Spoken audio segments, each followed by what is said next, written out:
time for Luke Howard Live!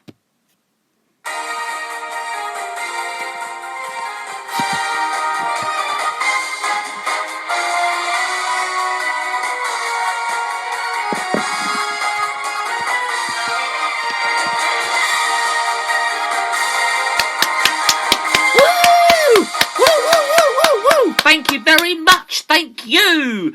Oh, thank you, very, very kind, even around the applause. People love me so much, I tell you, because I'm so famous.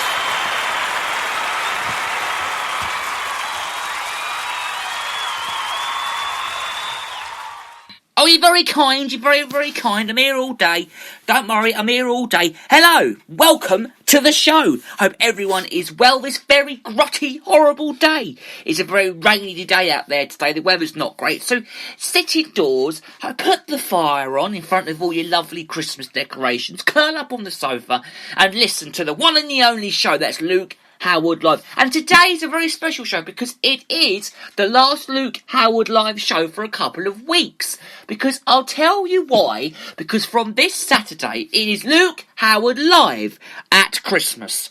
Yes, I'm going to be doing Christmas shows from Saturday, which is why this is, well, nothing much is really going to change, just the name. You know, it's going to be Luke Howard Live at Christmas for the next 3 weeks. Nothing much is really going to change on Britain's Brightest Best radio show, just the name until January the 2nd, when the show shall come back to normal. So it won't be Luke Howard Live after today now until the 2nd of January, because for the next couple of weeks it is of course Luke Howard Live at Christmas. I shall be here at 10 o'clock on Saturday with that very show. So so Luke Howard Live from after today is going to change its name until Luke Howard Live at Christmas.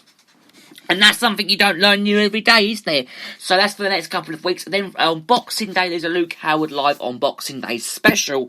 That's at 10 o'clock. And then on the 2nd of January, Saturday the 2nd of January, it's all back to normal. The show, everything, it's all going to be back to normal, which is Luke Howard Live. And that is on the 2nd of January. 2021. Oh my god, time does seem so quick, doesn't it? I can't even think about how quick this year's gone. I actually think it's gone really slow in a way because we had the lockdown and everyone was at home. It has gone a bit slow here and there as well. And and that's what I think about that, really, to be honest with you, because it has gone quite slow in a way because we had the lockdown, but in most moments it has gone very quick as well. So so let's tell you what we've got coming up on this very show today. So we're going to be talking in a moment about we're talking about the vaccine, because they're saying it's not going to be in days, it's actually going to be coming in hours. But how many hours? Does anyone know how many hours it's actually going to be? We are going to be discussing that on this very show in a moment. And we're also going to be talking about high definitions and new tech, which is to fight the climate change. So we're going to be talking about that as well on the show. And we've got all those important national days, which is today. I can't really actually think what days it is today. Hang on, let me have a quick look, because I think it is National, if I can think, it's National Roof Over Your Head Day. Well, these sound very, very, very good. That's the only one that they're going to be talking about today. So that's in a moment. We'll talk about it a little later on. And that is all we've got covered on the show today. We was going to have my mate Michael on the show today. I'm trying to get him on the show.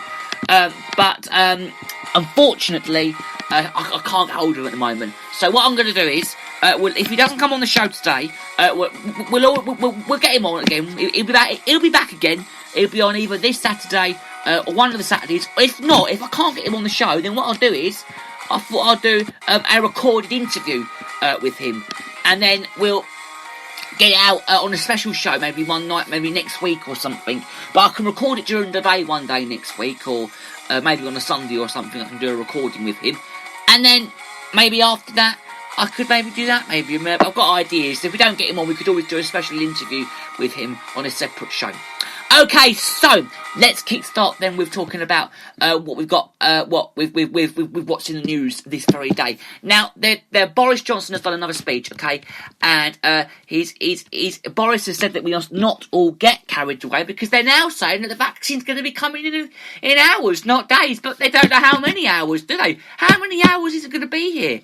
Because they just don't know, but it will be here very, very soon. But the US has hit new records for COVID infections and hospitalisations, and they fear that they will not slow in the run-up to this very Christmas this year. Now, the number of people in hospital have passed 100,000 for the first time, a figure that has doubled since early November. Now, COVID is actually tracking the project, and there's also been a data that has been shown, because yesterday there were new cases by record, which is 195,695 cases.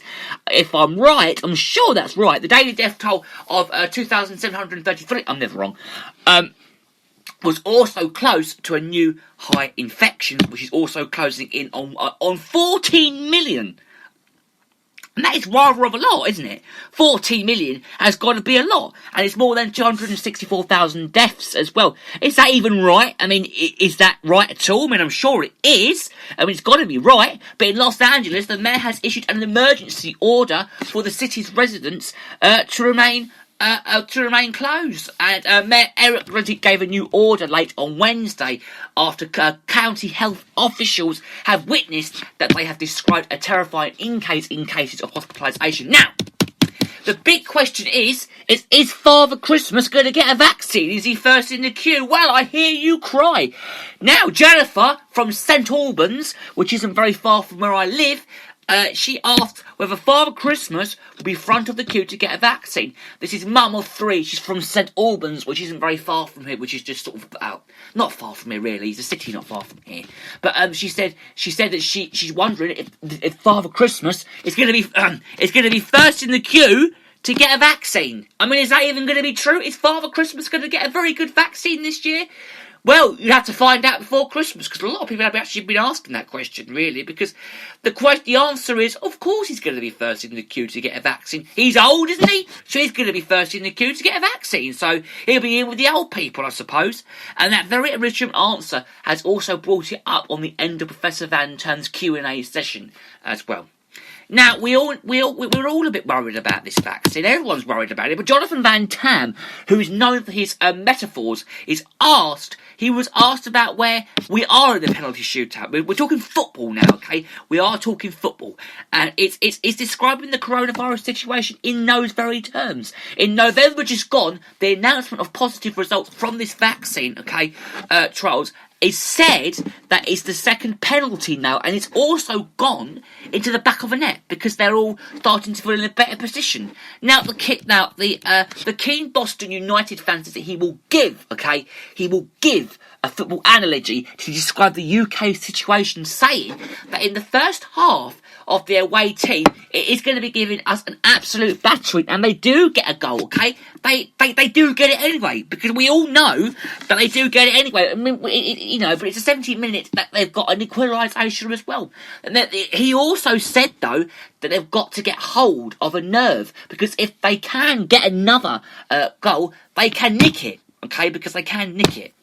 Okay, so one more. We're basically just talking about news of the day, COVID news of the day. But the question is now: vaccines offer immunity for months, but can it be even longer than that? Because Professor Van Tam has also said they are already seeing a massive protective effect. For example, from the Pitsy vaccine that they do now, and yeah, so Public Health England is going to monitor things, okay? And apparently they're going to see if protection is starting to wane and see if there are increments of cases a year or 2 years later.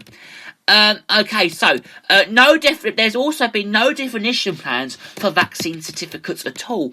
A lady called Elaine has asked if there are plans for a certificate for people who have had this very vaccine, adding that some airlines on planes are already saying that they will be requesting for one of them as well. Now, they also say that the thinking isn't fully complete. They're also going to give a firm answer on certificates that there is an absolute incent to make sure that the IT that supports the vaccination programme means that they are very clear and handle on who is going to be getting this and when they are going to be getting it. I mean, we spoke about the vaccine yesterday, but we spoke about different things. We speak about different things about this vaccine because every day it's in the news and we have to discuss that vaccine on this very, very show. Now, a head teacher at a special needs school has asked if teachers might be prioritised as well as their pupils, parents and carers. Now, they also said that the priority is that it's all about estimating deaths and hospitalisations, and it's so very focused on care homes and age in decreasing orders, as well as adults of all ages who are critically vulnerable and have at-risk conditions. Alright, we'll leave that one, I think, there for now. Now, we're going to be talking in a moment about ditch high definition, okay, and I will get to that, but first, I'm very well, actually. I'm really, really good, and I've been here and there and everywhere. I mean, yesterday I've been isolating, you see, at home for the last few days, and yeah. So I've been isolating for this week, which is why the show has been on this week, because I've been isolating and I've been thinking, why not do the show? So what I've been doing is I've been doing the show from home for the last couple of days. Well, why not? Because there's nothing else I can do, so why not do this wonderful show this week? So that is why I've been doing this very show this week, because I thought, and I could do it for 4 days this week, but not tomorrow. I'm not here tomorrow. I'm having a day off tomorrow.